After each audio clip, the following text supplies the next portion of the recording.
The IT director that worked for that retail company, I remember we took him through, some of our approach and what we're doing, and he just commended us, and he was like, this is super impressive, this is fantastic. And since then, through word of mouth and through his word of mouth, that's brought us other projects where we've been able to help other organisations. So I think that's testament really, that, we were definitely onto something.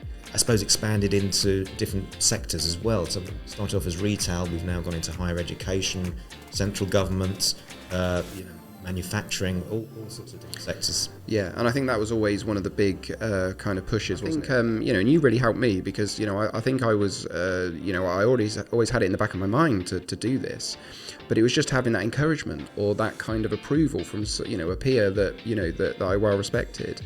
And then it kind of, it kind of grew from there, didn't it? Yeah, when you came up with that idea of the consultancy, it's something I'd toyed with before, just as sort of general system implementation consultancy many years earlier, but never got off the ground because I couldn't get the people I wanted to be involved in that to come along for the ride. I think a few people were nervous about taking that next step.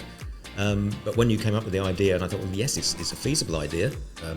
There aren't that many specialist data migration consultancies around that have got the expertise that we had, and I just thought, yes, we can give it a go. Let's see if we can make a go of this. And so I was, when you came up with the idea, and I thought, yeah, I'm fully on board with that. Let's give it a go and see where we get to.